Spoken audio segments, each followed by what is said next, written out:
آمین۔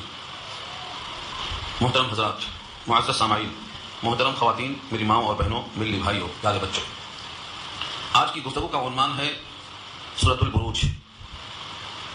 یہ مکی سورت ہے، کل 22 آیتوں پر مشتمل ہے۔ لفظ بروج پہلی آیت میں آ رہا ہے، اس کی مناسبت سے اس کا نام سورہ بروج رکھا گیا ہے۔ والسماء ذات البروج، قسم ہے اس آسمان کی جو برجوں والا ہے۔ سورۃ طارق میں قسم آئی تھی والسماء ذات الرجع، قسم ہے آسمان کی جو بار بار برسنے والا ہے۔ یہاں اس کی ایک صفت اور ظاہر ہوئی، والسماء ذات البروج، قسم ہے اس آسمان کی جو برجوں والا ہے۔ والسماء بارہا آ چکا ہے، قسم ہے آسمان کی، اور ذات کے معنی والا، ذو کی تسنیہ ہے، اور بروج اس کے دو مادے ہیں۔ ایک بروج کے معنی آتے ہیں ظاہر ہونا، جس کو تبرج کہتے ہیں۔ قرآن نے زمانے جاہلیت کی طرح بغیر لباس کی کرنے والی عورتوں کو تبرج الجاہلیت الاولی کہا، تو وہ تبرج کے معنی اپنے آپ کو اوپن کر کے نکلنا، وہ تبرج کہلاتا ہے۔ اسی تبرج کو دوسرے مقام پہ پیش کیا ہے، بروج والا، جس کے معنی مضبوطی سے بنا ہوا مقام۔ اللہ نے کہا ہے وَلَوْ كُنْتُمْ فِي بُرُوجٍ مُشَيَّدَةٍ، اگرچہ تم ایسے مقام میں ہو جو خوب مضبوط بنا، مضبوط محل۔ تو بروج کے معنی محل، مضبوطی سے بنا ہوا، ظاہر ہونے والا۔ یہ آسمان میں صفت آئی ہے، وَالسَّمَاءِ ذَاتِ الْبُرُوجِ۔ سائنسداں کہتے ہیں کہ آسمان میں برج ہیں، اور ہر ایک میں ستارے اور سیارے ہوتے ہیں۔ جو مشہور ستارے ہیں ان کے رہنے کی جگہ ہیں وہ، لیکن اللہ تعالیٰ نے اس سائنسدانوں کی اس بات کو، جو لوگوں نے اخذ کیا ہے کہ ان کے برجوں کے اندر رہتے ہیں، سورہ یاسین میں کہا ہے وَكُلٌّ فِي فَلَكٍ يَسْبَحُونَ، یہاں فلک سے مراد آسمان نہیں ہے بلکہ اس کا ایک محور ہے، ہر سیارہ اپنے محور میں گردش کرتا رہتا ہے۔ تو آسمان کی قسم جو برجوں والا ہے، یعنی اس کے اندر بڑے بڑے ستارے ہیں، بڑے بڑے سیارے ہیں، اور ان تمام سیاروں کو آسمان نے اپنے کشش سے روک رکھا ہے۔ سورج گرنے والا ہے، معلوم ہو جائے تو سب پہلے مر جائیں گے ہیبت سے۔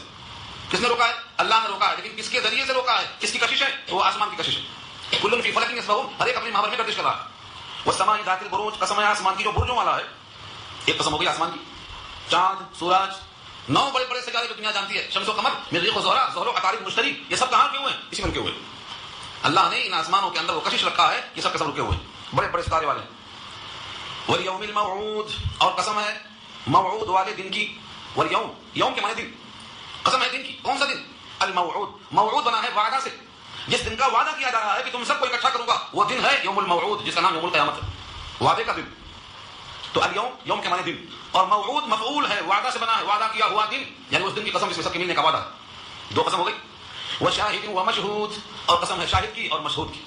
شاہد سے مراد جمعہ، اور مشہود سے مراد یوم عرفہ، 9 ذی الحجہ۔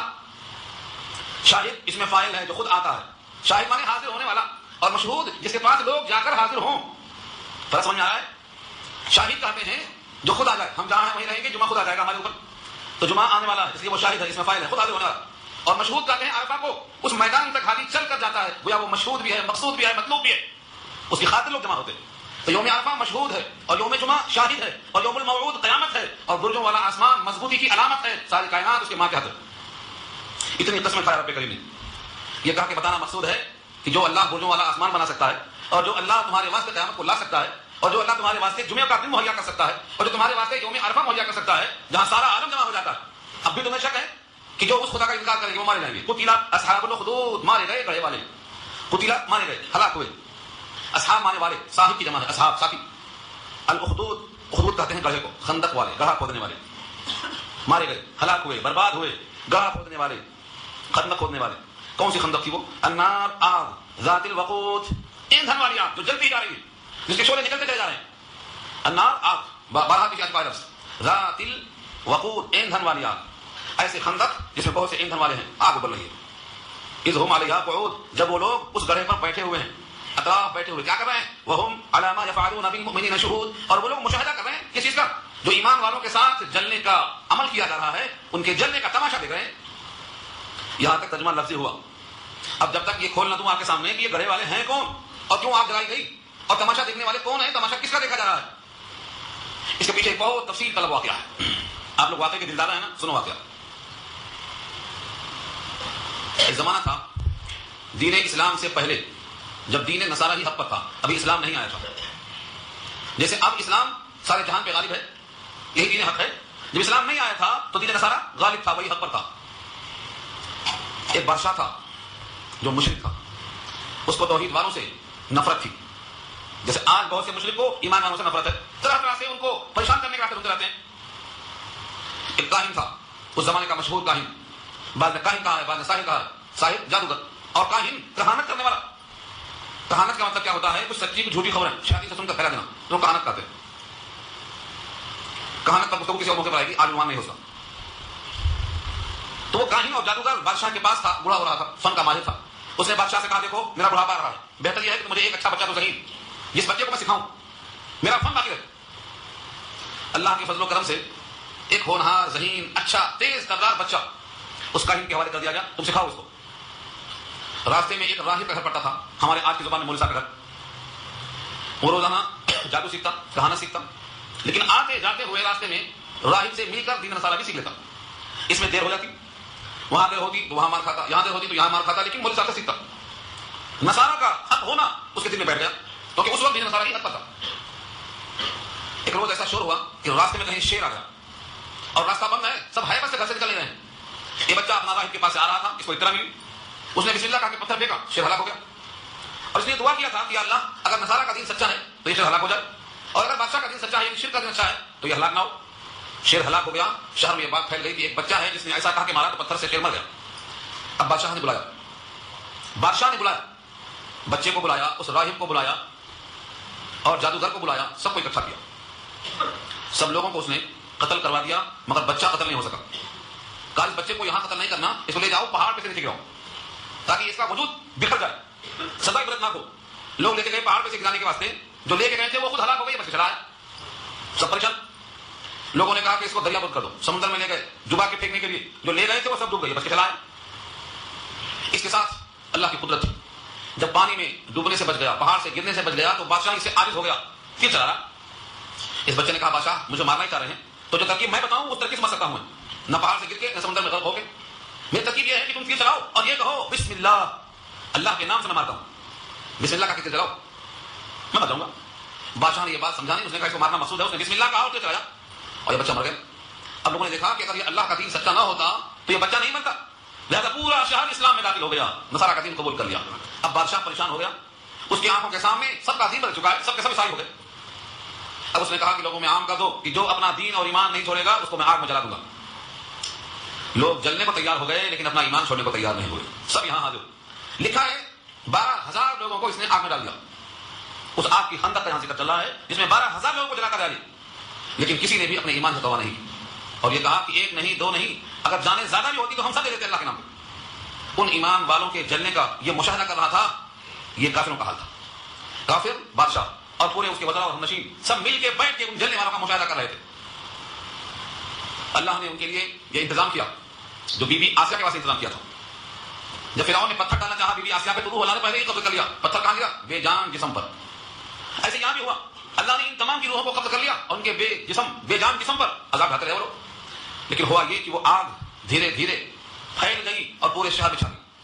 تو جتنے لوگ تماشا دیکھ رہے تھے وہ سب کے سب اسی آگ کا شکار ہو گئے، سب کے سب اسی آگ کا شکار ہو گئے اور اس آگ کو روکنے کی طاقت میں نہیں رہی.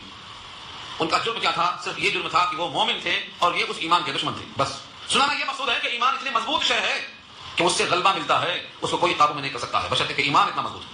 ایمان اتنا مضبوط ہو. ایمان کی مضبوطی کو صحابہ کے عمل سے دیکھنا پڑتا ہے. بجلیاں چرخ سے اور کوہ سے پتھر پر سے، تیر و تلوار تبر نیزہ و خنجر پر سے، ختم ہو جائے ہر ایک رنج و مصیبت مجھ پر، میرے ایمان میں جنبش و تو لعنت مجھ پر. دس سے مس نہیں ہوئے، جان دے دیا، آ کے حوالے ہو گئے. ان لفظوں کو دیکھو اسی کے ساتھ. قسم ہے آسمان کی جو برج والا ہے، اور قسم ہے موعود یعنی قیامت کے دن کی، اور قسم ہے شاہد یعنی جمعہ کے دن کی، اور مشہور یعنی یوم عرفہ کی. مارے گئے گڑھے والے آگ جو ایندھن والی ہے، اذ ہم علیہا قعود، جبکہ وہ لوگ اس گڑھے پر بیٹھے ہوئے ہیں. قعود کے معنی بیٹھنا. قاعدہ جو آپ نماز میں بیٹھتے ہیں نا، اس بیٹھک کا نام قاعدہ ہے. 2 رکعت پہ ہے تو قاعدہ اولا، اور 4 پہ ہے تو قاعدہ اخیرہ، 3 پہ بھی ہے تو قاعدہ اخیرہ. تو قعود کے معنی بیٹھک. وہ لوگ بیٹھے ہوئے ہیں، تماشا دیکھ رہے ہیں. کیا دیکھ رہے ہیں؟ وہم، اور وہ لوگ علی ما یفعلون، جو کر رہے تھے بالمؤمنین، ایمان والوں کے ساتھ، شہود، اس کا مشاہدہ کر رہے تھے. جلتا ہوا دیکھنا یہ قساوت قلبی کی دلیل ہے. ایک انسان آگ میں جل رہا ہے اور ایک انسان تماشا دیکھ رہا ہے، کیا یہ قساوت ہے؟ ابھی حال ہی میں مشاہدہ ہوا ہے کہ ہزاروں بچے، ہزاروں عورتیں جلائی گئیں، جلانے والے بھی انسان، جلنے والے بھی انسان. قرآن کریم میں وفادار گھوڑے کو کہا گیا، کتے کو نہیں، کیونکہ کتے کا ایک خراب وصف یہ ہے کہ وہ اپنے جیسے کتے کو دیکھ کر برداشت نہیں کر سکتا. اگر یہ خرابی انسانوں میں آ گئی کہ وہ اپنے جیسے انسان کو دیکھ نہیں سکتا تو یہ صفت قابل نفرت. اللہ تعالیٰ نے ان کے دل میں جو قساوت رکھی کہ ان لوگوں نے اس مشاہدے کو دیکھا، جلتے ہوئے انسانوں کو دیکھا. رب کریم فرماتے ہیں کہ جرم کیا تھا؟ وما نقموا منهم الا ان يؤمنوا بالله، اور نہیں تھا ان کا کوئی قصور، کوئی عیب. نقموا، انہوں نے کوئی قصور نہیں کیا، کوئی عیب نہیں کیا، وما نقموا منهم، اور ان سے انہوں نے انتقام نہیں لیا مگر کس بات کا؟ الا ان یؤمنوا باللہ، کہ وہ ایمان لائے اللہ پر. بس ایک قصور ہے، اور ایمان لانا یہ کوئی قصور ہے نہیں، لہذا وہ بے قصور ہے، لہذا بے قصور کو جلانا آگ میں یہ اللہ تعالیٰ کی نگاہ میں ظلم تھا، اور ظلم کا دنیا ہی میں انجام دکھائی دیتا ہے، دنیا میں بھی انجام نظر آتا ہے. اللہ کی دو صفتیں بتائی گئی، نمبر 1 العزیز، نمبر 2 الحمید. اللہ کے ساتھ دو صفتیں لانے کا مقصد یہ ہے کہ وہ اللہ جو عزیز ہے یعنی زبردست ہے، اس کا حکم کوئی ٹال نہیں سکتا، اس کی مخلوق کے ساتھ ہی سلوک ہو رہا ہے، اگر وہ چاہے تو کیا نہیں کر سکتا. آگے آ رہا ہے وہ جو غالب ہے، جو عزیز ہے، جس کا ڈومینیشن ہے، اس کا حکم کیا نہیں ہو سکتا اس کے حکم سے. اس کے اوپر ایمان لانے کی سزا یہ ہے کہ ان کو جلا لے لو. لیکن اللہ کی صفت ایک اور ہے الحمید، تعریفوں والا، زبردست ہے، کیسے ایسے مجرموں کو بھی ڈھیل دے رہا ہے، ان کے لیے مہلت دے رہا ہے. اللہ کی تعریف ہے، وہ ایمان لائے اللہ پر جو غالب ہے اور سزاوار حمد ہے. الذی لہ ملک السماوات والارض، وہ ذات کی جس کے لیے بادشاہت ہے زمین و آسمان کی، زمین سے آسمان تک کس کی بادشاہت ہے؟ اللہ. آپ کے گھر میں کسی اور کا دخل آپ برداشت کریں گے جبکہ آپ میں طاقت بھی ہو، قدرت بھی ہو؟ اللہ کے ملک میں جو ملک زمین سے شروع ہوتا ہے آسمان تک، ان درمیان میں ہم موجود ہیں اور یہ ظلم کرتے ہیں، اور ظلم کی وجہ یہ ہے کہ جو اللہ کو یعنی اپنے مالک کو مانتا ہے اس کو ڈرا رہے ہیں. واللہ، اور اللہ علی کل شیء شہید، ہر چیز کو دیکھ رہا ہے، خوب واقف ہے. شہید کے معنی یہاں حاضر کہتے ہیں. واللہ علی کل شیء شہید، اور اللہ ہر چیز پر خوب واقف ہے. میرا بندہ جل رہا ہے، اللہ دیکھ رہے ہیں. ابراہیم کے لیے آگ تیار ہوئی، ابراہیم نے کہا اللہ میرے جلنے کو دیکھ رہا ہے. بندہ اس بات کا یقین کر لے تو اللہ تعالیٰ اپنے اس بندے کی مدد فرماتے ہیں. مگر شہید یہ لفظ ذرا اچھی طرح دیکھ لو، بہت لوگ غلطیاں کر رہے ہیں. شہید کے معنی شین ہے دال، اس کا مادہ ہے شہیدہ. شہید کے معنی آتے ہیں حاضر ہونا، موجود ہونا، مشاہدہ کرنا. گواہ کو بھی شاہد کہتے ہیں کیونکہ وہ واقعہ دیکھا ہوا ہے، وہ موقع پر موجود تھا، مشاہدہ کر رہا تھا. تو شہید کو شہید کیوں کہتے ہیں؟ وہ اللہ کی جناب میں جان کو ہتھیلی پہ لے کے حاضر ہوتا ہے، میں جان دے کر حاضر ہوا ہوں، اپنے جان آپ کے حوالے کر دیا ہوں، تو جان کو حاضر کر دیا تو شہید ہے. جان دے دی اسی کی تھی، اب تو یہ ہے کہ حق ادا نہ ہوا تو یہ شہید کہلاتا ہے. شاہد مشاہدہ کرنے والا. مشہود ابھی دیکھا آپ نے جس کا مشاہدہ لوگ کریں یہاں سے سارے عالم سے جا کر عرفہ میں اس میدان میں کھڑے ہو کر مشاہدہ کرتے ہیں، تو وہ عالم جہاں جمع ہوتا ہے وہ مشہود ہے. جمعہ خود آتا ہے تو وہ شاہد ہے. تو اللہ تعالیٰ کی ایک صفت کیا ہے؟ شہید. شہید کے معنی حاضر، شہید کے معنی موجود، شہید کے معنی مشاہدہ کرنے والا، شہید کے معنی دیکھ رہا ہے. اللہ کی بہت صفتوں میں سے شہید پر اگر توجہ رہی آپ کی، آپ کو کسی نے ایک بار گالی دیا اس کو اللہ دیکھ رہا ہے، اللہ شہید ہے. کسی نے مظلوموں کے ساتھ زیادتی کی ہے، اللہ شہید ہے، دیکھ رہا ہے. یہ صفت شہید اگر دل میں بیٹھ گئی تو اللہ ہر جگہ حاضر ہے. یہ حاضر ہے کہ معنی اسی کا ترجمہ ہے اللہ شہید ہے. کچھ تو لوگ کہتے ہیں کہ اللہ کا علم ہے ہر جگہ، اللہ کی ذات عرش پہ محدود ہے، نعوذ باللہ من ذالک. اللہ کی ذات اگر عرش پہ محدود ہے تو وہ خدا کیسے ہو سکتا ہے جو محدود ہو؟ اللہ عرش پہ ہیں، اپنے شان کے مطابق ہیں، لیکن وہاں ہونے کا مطلب یہ نہیں کہ اور کہیں بھی نہیں ہے. یہ نہیں ہے کہ دلیل قیامت تک نہیں ملے گی. اللہ عرش پہ ہیں لیکن اپنے شان کے مطابق عرش پہ ہوتے ہوئے ہر جگہ شہید ہیں، یعنی ہر جگہ حاضر ہیں، موجود ہیں. کوئی یہ نہ سمجھے کہ وہ تو عرش پہ ہیں بس یہاں نہیں ہے، عرش ہی پہ ہیں.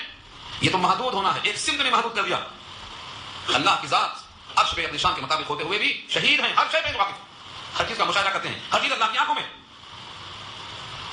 حضرت موسیٰ سے کہا جاؤ تم میری آنکھوں میں ہو، میں تمہیں دیکھ رہا ہوں، جاؤ میں تمہارا جاتا ہوا تمہیں دیکھ رہا ہوں. فَإِنَّكَ بِأَعْيُنِنَا، جاؤ تم میری آنکھوں میں ہو. تو اللہ تعالیٰ ہر بندے کو اپنے قدرت سے ایسا دیکھتے ہیں کہ گویا وہ ہر جگہ حاضر ہے، شہید ہے. نگہبانی طریق ہوتی، اللہ نگہبان ہے، محیمن ہے، شہید ہے، خبیر ہے، بصیر ہے. اللہ کی صفت سے بندہ جو واقف ہے تو سمجھتا ہے انہوں نے مجھے مارا، 10 کو بولتے پھرتا، 10 کو نہیں بولنا. یا اللہ دیکھا نا آپ نے اس ظالم کے ظلم کو دیکھا نا آپ نے، اب آپ اس کو دیکھ لیجیے. کبھی بولا آپ نے ایسا؟ اللہ تعالیٰ کے پاس جو قدرت ہے، اللہ کے پاس جو قدرت ہے آپ کو اس کا اندازہ نہیں. رب کریم اپنے ایک ایک بندے کو دیکھ رہا ہے. نبی کریم سید الانبیاء محمد مصطفیٰ صلی اللہ علیہ وسلم جب سجدے میں تھے، کفار قریش نے اوڑھنی لا کر سر پہ رکھ دیا. عبداللہ بن مسعود نے بھی فاطمہ کو خبر دیا. آپ کے ذکر آتی ہیں اور اس اوڑھنی کو ہٹاتی ہیں اور نبی سجدے سے اٹھتے ہیں، کہتے ہیں اللہم علیک بقریش، اللہم علیک بعتبہ، اللہم علیک بشیبہ. جن کے نام لیے، 7 کے نام لیے، ان 7 کافروں کو یقین ہو گیا کہ اب ان کی زبان سے اطلاع دے دیا انہوں نے اللہ کو کہ میں مظلوم ہوں، یہ ظالم بیٹھے ہیں، تو انہیں دیکھ لے. چن چن کے پورے سن 2 ہجری بدر میں مارے گئے، ایک بھی نہیں بچا اس میں سے. حضور نے کس سے کہا؟ اللہ سے کہا اے اللہ ان کو دیکھ لے. وہ لوگ آپس میں دوسرے کو ٹھیل رہے تھے، ہنس رہے تھے، ایک دوسرے پہ دھکے دے رہے تھے. ان کے اس ٹھیلنے کو اللہ نے خود بخود دیکھا، لیکن جب نبی نے کہا اللہ تو ان کو دیکھ لے تو اللہ نے ان کی ہلاکت کا انتظام کر دیا. بندہ جب مظلوم ہوتا ہے تو ان کو بولنے کے بجائے اللہ سے بول کے دیکھو. لوگوں کو معلوم ہونا چاہیے کہ جس اللہ پہ آپ کا یقین ہے وہ اللہ ہر شے پہ قادر ہے. ہر مظلوم کی آپ کو وہ سنتا ہے. لیکن صفت شہید سے ہم اب تک ناشنا، ہمارے ساتھ سنا ہے بولتے، ہمارے ساتھ سنا ہے بولتے، کبھی نہیں آتا اللہ ہمارے ساتھ ہے. وهو على كل شيء شهيد والله على كل شيء شهيد. ہر چیز کو دیکھ رہے ہیں، اللہ ہر چیز سے خوب واقف ہے. اللہ نے وعدہ فرمایا ان الذين فتنوا المؤمنين والمؤمنات ثم لم يتوبوا فلهم عذاب جهنم ولهم عذاب الحريق. اس آیت میں اللہ نے وعدہ فرمایا ایک شرط کے ساتھ، ان الذین بے شک جو لوگ فتنوا فتنے میں ڈالا آزمائش میں ڈالا. کون سی آزمائش؟ ایمان چھوڑتے ہو یا آگ میں جانا ہے؟ کیسی آزمائش ہے؟ آپ میں سے کسی کو پکڑ کے کوئی کہے کہ ڈال دوں آگ میں یا چھوڑتے ایمان تو کیا کریں گے؟ بھائی چھوڑ دوں گا مجھے چھوڑ دو. اور یہ لوگوں کی ہمت دیکھو جان دے دی مگر آگ کی پرواہ نہیں. کتاب الایمان بخاری میں ایک روایت ہے کہ جس شخص کو ایمان کی لذت چاہیے اس میں 3 خوبیاں چاہیے. اس میں سے ایک یہ ہے کہ کفر میں لوٹ کر جانا اس کو اتنا ناپسند ہو جتنا آگ میں ڈالا جانا ناپسند ہو. آگ میں ڈالا جانا کتنا پسند ہے؟ اتنا ہی زیادہ ناگوار ہو. کفر میں لوٹنا تو ایمان کی لذت پائے گا اتنا شدت ہو ایمان کی. تو فتنے میں ڈالا انہوں نے یعنی آزمائش میں ڈالا. ایک طرف آگ ہے ایک طرف ایمان ہے. کیا بچاتے ان لوگوں نے اپنا ایمان بچایا آپ کو ختم لائے بغیر. تو بے شک انہوں نے فتنوا فتنے میں ڈالا آزمائش میں ڈالا. کس کو؟ المؤمنین والمؤمنات مومن مردوں کو اور مومن عورتوں کو فتنے میں ڈالا آزمائش میں ڈالا تکلیف پہنچایا. ثم لم يتوبوا پھر توبہ نہیں کیا. اللہ کی شان دیکھو. ایمان والوں کو جنہوں نے زندہ آگ میں ڈال دیا ایمان والوں کو جلایا اللہ نے ان ظالموں کو اب بھی توبہ کا دروازہ کھلا رکھا ہے. ثم لم يتوبوا پھر توبہ نہیں کیا تو فلہم عذاب جہنم ان کے لیے جہنم کا عذاب ہے. ولہم عذاب الحریق ان کے لیے جلنے کا عذاب ہے. یعنی آزمائش میں ڈالنے کے بعد اگر توبہ کر لیا تو دروازہ اب بھی کھلا ہے. معاف اللہ کا دروازہ توبہ کا. 100 بار بھی غلطی ہو تو 100 بار دروازہ کھلا ہے. ادھر گئے ماں در گئے نومیدی نیز 100 بار اگر توبہ شکست نہیں بازا یہ دروازہ ایسا ہے جہاں کوئی نومید نہیں ہوتا. اگر 100 بار بھی توبہ توڑ دیا ہے دروازہ اب بھی کھلا ہے. تم لم يتوبوا پھر انہوں نے توبہ نہیں کیا تو ان کے لیے جہنم کا عذاب ہے اور جلنے کا عذاب ہے. اور توبہ کر لیا تو اللہ اب بھی معاف کرنے کو تیار ہے. یہاں 2 چیزیں بتائی دیکھیں عذاب جہنم جہنم کا عذاب اور ہم عذاب الحریق حریق مانے جلنا جلنے کا عذاب چونکہ انہوں نے جلایا تھا اس لیے ان کے لیے جلنے کا عذاب بتایا اللہ نے. ورنہ جہنم میں تو بہت ہیں عذاب. دیکھو 2 چیزیں ہیں ایک ہے جہنم کا عذاب اور ایک ہے جہنم میں جلنے کا عذاب. جہنم میں کتنے قسم کے عذاب ہیں؟ سانپ کا عذاب ہے بچھو کا عذاب ہے. یہاں تک کہ جو متکبر ہیں نا سینہ تان کے اکڑ کے چلتے ہیں پیروں سے ٹھوکریں مارتے ہوئے ان کے لیے پہاڑوں کے چڑھنے کا عذاب ہے. چڑھو اترو چڑھو اترو. کیوں؟ جب پہاڑ پہ کوئی چڑھتا ہے تو سینہ تان کے چڑھ سکتا ہے کیا؟ نہیں چڑھ سکتا. جھکانا پڑے گا. اللہ نے انتظام کیا ہے. آ رہی ہے سورہ مدثر کی آیت آ رہی ہے سورہ 29 پارہ میں سأرهقه صعودا. یہ صعودا کیا ہے؟ پہاڑ کا نام ہے جہنم میں. یہ وہی کی وجہ رکھا ہے جو چلتا تھا کر کے حضور کے سامنے کر چلتا تھا. اللہ نے کہا آنے دو میں اس کو چاہوں گا سعود پہاڑ پہ چڑھو اترو. کیوں؟ سینہ تاننے کا علاج یہ ہے. تو جہنم میں تو کئی قسم کے عذاب ہیں. جہنم میں ایک کنواں ہے جس کا نام ویل ہے. جہنم کے دوسرے حصے اسے پناہ مانگتے ہیں. جہنم میں غسلین کا عذاب ہے زخم کا عذاب ہے زمہریر کا عذاب ہے. تو جہنم میں عذاب کی بہت سی قسمیں ہیں کیونکہ انہوں نے کیا کیا تھا اللہ کے بندوں کو جلایا تھا. تو ان کو کون سا عذاب ملے گا؟ جلنے کا عذاب. ولہم عذاب الحریق جلنے کا عذاب چکھیں گے. جو آدمی جیسا عمل کرتا ہے عمل کی مماثلت سے سزائیں مقرر ہوتی ہیں.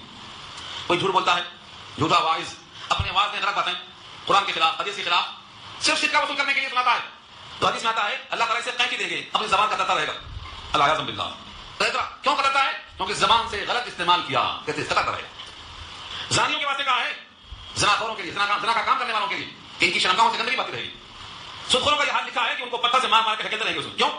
کیونکہ یہ غریب سے جو پیسہ دیے تھے اس کا سود لیتے گئے اسے کبھی سود سے باہر آنے کا موقع نہیں دیے. اسی لیے یہ بھی مار کھائیں گے پتھروں سے باہر نہیں آئیں. فجر کو چھوڑنے والے کو لکھا ہے کہ اس کے سر کو کچلیں گے جب تک دوسری نماز کا وقت نہ آ جائے. کیوں؟ کیونکہ فجر کی نماز چھوڑا تھا اس سر میں سرور لے کر سو رہا تھا پتھر سے مارا جائے گا. تو سزائیں ہوتی ہیں اس کے عمل کی مماثلت سے. یہاں فرمایا کہ چونکہ انہوں نے جلایا ہے اللہ کی مخلوق کو لہذا ان پر جلنے کا عذاب ہے. اس لیے حدیث میں آتا ہے جلانے کا عذاب صرف اللہ کو حق ہے جس نے جان بخشی ہے. کسی کو جان لینا جان آگ کے ذریعے سے منع ہے. آگ کا عذاب دینا منع ہے. چونٹی ہے نکل گئی کیا کرتے لوگ نکالے آگ ڈال دیا اس کے اوپر پورا جل جاتی. آگ کا عذاب یہ منع ہے. چونٹیوں کو مارنا اس انداز سے منع ہے. دوسرے انداز سے مار سکتے ہیں آپ. جو چیزیں مضر ہیں ان کو آپ مار سکتے اقتلوا المضر قبل الایذاء. لیکن آگ سے عذاب دینا یہ اللہ کی صفت ہے. کسی کو حق نہیں ہے کسی کی جان آگ سے لے. تو یہاں انہوں نے آگ سے جان لیا تھا سزا دیا اللہ نے کہ ان کے بعد جلنے کا عذاب ہے. اس کے برخلاف جو مومن ہیں ان الذين امنوا وعملوا الصالحات لهم جنات تجري من تحتها الانهار. بے شک جو لوگ ایمان والے ہیں اور نیک عمل کرنے والے ہیں. عامل الصالحات عمل صالح 2 شرط ہے نا ایمان عمل صالح.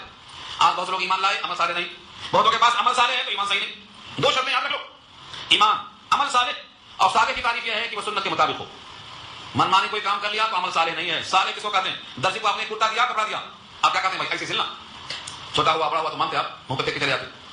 اللہ نے کہا ہے میرے لیے بھی اگر کوئی عمل صالح لے کے آنا چاہتا ہے تو یہ میرا محبوب ہے میرا لاڈلا ہے سید الانبیاء ہے. اس جیسی نماز پڑھنا اس جیسا لباس اور حلیہ اور چہرے پر داڑھی ہونا اور اس جیسا شملہ ہونا سید الانبیاء کی نقل کرنے والا عمل صالح لے کر آئے گا تو مجھے پسند آئے گا اور اس سے ہٹ کر آئے گا مجھے پھینک دوں گا. ان کنتم تحبون اللہ فاتبعونی. کہلوایا اے محبوب بیان کر دو اگر تم کو اللہ سے محبت ہے تو میری نقل کر لو کامیاب ہو جاؤ گے. کیا کامیاب ہوگے؟ یحببکم اللہ تمہیں اللہ محبوب بنا لے گا. محبوب کی نقل کرو گے محبوب بن جاؤ گے اور دشمن کی نقل کرو گے دشمن بن جاؤ گے. جس کی کہہ کرو نقل. تو عمل صالح کسے کہتے ہیں؟ اللہ کا حکم ہو اور نبی کریم صلی اللہ علیہ وسلم کا وہ طریقہ ہو اور وہ عمل خالص اللہ کے لیے ہو انسانوں کو دکھانے کا خوش کرنے کا موقع نہ ہو. اگر اچھا عمل ہے حضور کی سنت کے مطابق ہے لیکن کسی اور کو خوش کرنا ہے چلا گیا باطل. شہید کی شہادت پر اجر نہیں ملے گا اگر دکھانے کے واسطے کرے گا. اس پر بہت روایتیں ہیں, بے شمار روایتیں ہیں. جن لوگوں نے ریاکاری کی ہے, ریاکاری کرنے والوں کے ساتھ اللہ کا سلوک یہ ہے, میں تو تمام پارٹنرشپ سے بے نیاز ہوں. انا اغنی الشرکاء عن الشرک, جتنے لوگ میرے ساتھ شریک ہیں نا, میں بیزار ہوں. میں چھوڑ دوں گا اپنے پارٹنر کو, اس عمل کو, اور کہوں گا اس کا بدلہ کسی سے مانگے, میرے پاس کچھ نہیں. جو عمل خالص اللہ کے لیے ہوگا اس پر ملے گا. تو اللہ کا حکم ہو, وہ عمل نبی کے طریقے پر ہو, وہ خالص اللہ کے لیے ہو, کسی اور کو شامل نہ کیا ہو, تو عمل صالح بنتا. لہم جنات تجری, ان کے لیے باغات ہیں. جنات مانے باغات, تجری بہتی ہیں, من تحتها الانہار, اس کے نیچے سے نہریں بہتی ہوئی ہیں. ایسے باغوں میں داخلہ ملے گا. اللہ فرماتے ہیں اصل کامیابی یہ ذالک, یہ جس کا تذکرہ چلتا ہے, الفوز الکبیر, بڑی کامیابی ہے. دنیا کی نگاہ میں وزیر اعظم بن جانا کامیابی ہے, صدر جمہوریہ بن جانا کامیابی ہے. اللہ فرماتے ہیں اگر تمہارے لیے جنت داخلہ نہیں ملا تو کامیابی وہ نہیں ہے. کامیابی یہ ہے کہ تمہارا داخلہ یہاں ہوگا. ذالک الفوز الکبیر. آنکھوں سے ہم دیکھتے ہیں کائنات جا رہی ہے, کائنات چلی جا رہی ہے, کہاں جا رہی ہے؟ یہ سب اپنے اپنے موقع سے دنیا میں آئے اور ان کی باری ختم ہو گئی. ایسا ہم کو بھی لوگ دیکھیں گے کہ ہم بھی جا رہے ہیں. جیسے ہم دوسروں کو کاندھا دیتے ہیں نا, دوسرے لوگ ہم کو بھی کاندھا دیں گے. باری ہے, آنا جانا جہاں بھی جاری ہے, آج وہ کل ہماری باری ہے. سرنے والا نہیں. جب وہ دن آ جائے کہ ساری کائنات ختم ہو جائے. تو ذالک الفوز الکبیر کا مطلب یہ بڑی کامیابی ہے. کیا ایمان عمل صالح لے کر اللہ کے پاس گیا اور اللہ نے پسند کر لیا, گھر میں آ جاؤ کہہ دیا, بس یہ بڑی کامیابی ہے.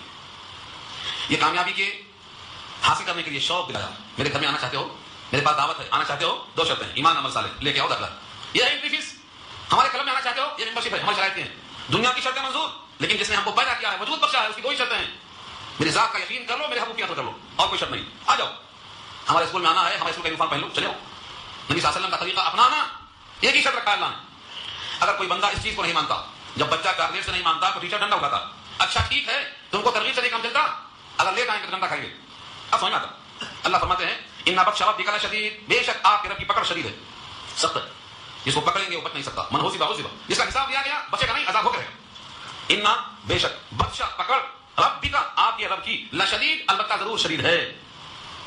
اس پکڑ سے بچنے کا ایک ہی راستہ ہے, وہ یہی ہے کہ ایمان ہو, عمل صالح ہو. اس کے سوا اور کوئی شکل نہیں ہے.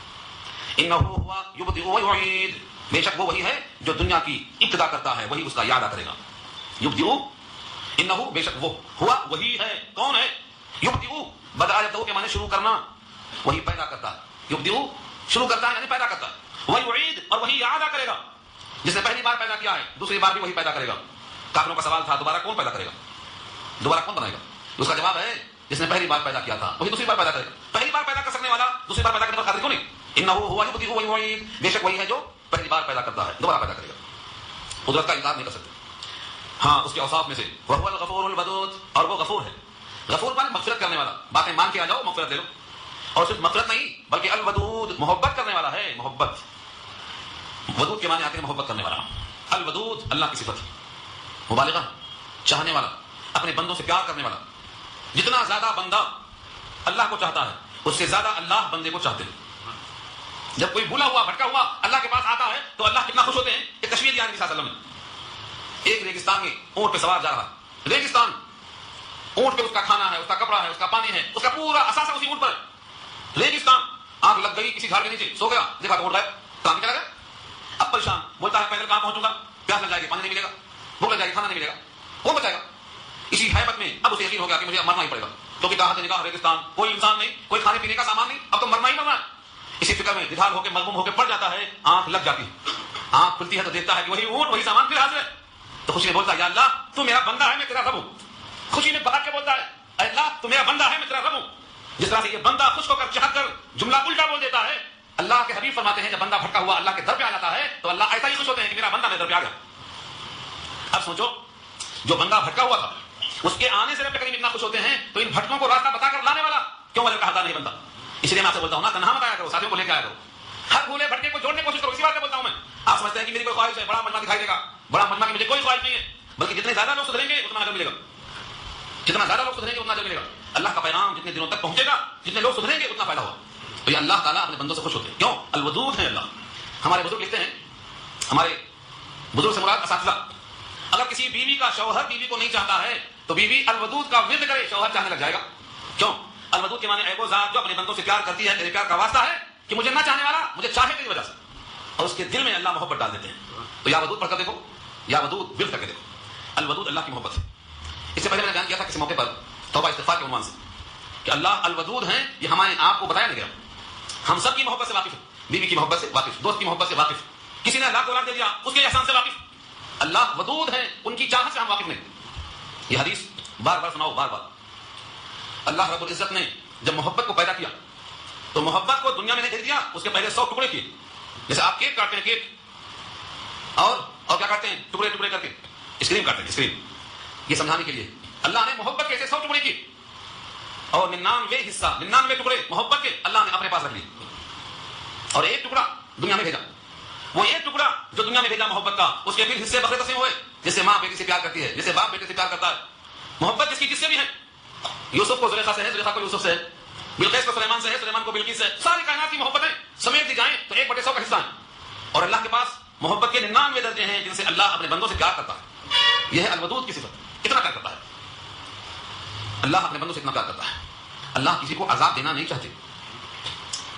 ما يفعل الله بعذابكم ان شكرتم وآمنتم وكان الله شاكرا عليما. اللہ تمہیں عذاب دے کر کیا کریں گے؟ اگر تم قدردان ہو, اگر تم مومن ہو تو تم کو اللہ عذاب دے کر کیا کریں گے؟ اللہ تو جاننے والے قدردان ہیں. تمہارے دل میں اگر اللہ کی قدر ہے تو اللہ کے پاس تمہاری قدر ضرور ہے, بلکہ تمہارے آنسوں کی قدر ہے, تمہارے منہ سے نکلنے والے جملوں کی قدر ہے. تم نے کہا استغفر اللہ, میں اللہ سے معافی چاہتا ہوں, اس جملے کی قدر اللہ ہے, اللہ نے معاف کر دی. تو الودود اللہ کا ایک ایسا نام ہے جس میں لذت نکلتی ہے. سرور الودود اللہ کا نام ہے. اللہ فرماتے ہیں جو بندہ اللہ کے اس قدرت سے واقف ہوتا ہے کہ وہ غفور بھی ہے, ودود بھی ہے, یعنی مغفرت کا بھی قادر ہے, اور اس میں کوئی قسم سے کوئی حجت نہیں بلکہ ودود ہے, چاہتا بھی ہے کہ تم آؤ, تم کو ہم معاف کریں. دروازے پہ لکھا ہے ادعونی استجب لکم, مانگو میں دوں گا. بلکہ دوسری آیت میں یہ ہے کہ جو نہیں مانگتا تکبر کی وجہ سے, میں اسے جہنم میں ڈال دوں گا کہ مجھ سے مانگتا کیوں نہیں ہے. ان الذین یستکبرون عن عبادتی, جو لوگ تکبر کی وجہ سے مجھ سے نہیں مانگتے, سیدخلون جہنم داخلین, جہنم میں ڈال دیں گے. اللہ چاہتے ہیں, کیوں؟ صفت ودود کا تقاضا ہے. کون باپ چاہتا ہے کہ میرا بیٹا مجھ سے خفا ہے, میرے قریب کبھی نہ آئے؟ کوئی چاہتا باپ؟ کون باپ ایسا ہوگا؟ اور کون سی ماں چاہتی ہے میری بیٹی میرے پاس بنانا ہے؟ غلطیاں پہ غلطیاں کیے ہوں گے, لیکن دل میں یہ ہے کہ کاش اس کو اپنی غلطی کا احساس ہو جائے اور یہ میرے پاس واپس آ جائے. تمنا ہوتی ہے. صفت ودود کا تقاضا یہ ہے کہ رب کریم ہر بندے کو چاہتے ہیں کہ بندہ میرے پاس آ جائے, اس پیشانی کو میرے پاس خاص کرے. وہ الغفور الودود, وہ اللہ بخشش کرنے والے اور محبت کرنے والے ہیں. ذو العرش المجید, ذو العرش عرش والے, ذو مانے والا, اور عرش ہم تو اردو میں کہیں گے عرش, چھت کو کہیں گے, تخت کو کہیں گے, لیکن یہ جو عرش ہے یہ عرش کون سا ہے؟ العظیم ہے, المجید ہے. یہاں پر مجید کا اسی کو بزرگی والا عرش. اللہ تعالیٰ نے اس عرش کو پیدا کیا ہے, اس کا بھی رب اللہ, وہ رب العرش العظیم, عرش عظیم کا بھی وہ رب ہے. یعنی اللہ تھے تو عرش نہیں تھا, عرش کو پیدا کیا اللہ نے. جب عرش نہیں تھا, اللہ کا عرش اللہ نے پیدا کیا, بنایا اللہ نے. وکان عرشہ علی الماء, اللہ کا عرش پانی پر تھا, اللہ نے عرش بنایا, اللہ نے کرسی بنایا. یہ سب اللہ کی مخلوق ہیں, اللہ نے ان کو پیدا کیا. وہ عرش کیسا ہے؟ ساری کائنات, زمین اور آسمان کتنے ہیں, ان کی وسعتوں کو اندازہ نہیں کر سکتے آج تک لوگ. 7 زمین اور 7 آسمان, اور یہ سب اللہ کے عرش پہ, اللہ کی کرسی پہ آرام سے آ جائیں گے. ان کی کرسی اتنی وسیع ہے کہ 7 زمین 7 آسمان اس میں آ جائیں. کون بولتا ہے یہ؟ وسیع کرسیہ السماوات والارض. 10 جملے ہیں کرسی میں, اس میں جملہ یہ وسیع کرسیہ السماوات والارض. ان کی کرسی اتنی وسیع ہے کہ آسمان 7 آسمان اور 7 زمین اس میں آ جائیں.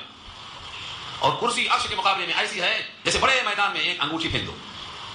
بڑے میدان میں انگوٹھی کی کیا حیثیت ہے؟ وہ ہے عرش کے مقابلے میں کرسی. اس کرسی کا یہ عالم, اور وہ عرش کہاں ہے؟ 7 آسمان پہ ہے, اور ایک آسمان سے دوسرے آسمان کے درمیان 500 برس کا فاصلہ ہے. زمین سے آسمان تک 500 برس کا فاصلہ ہے.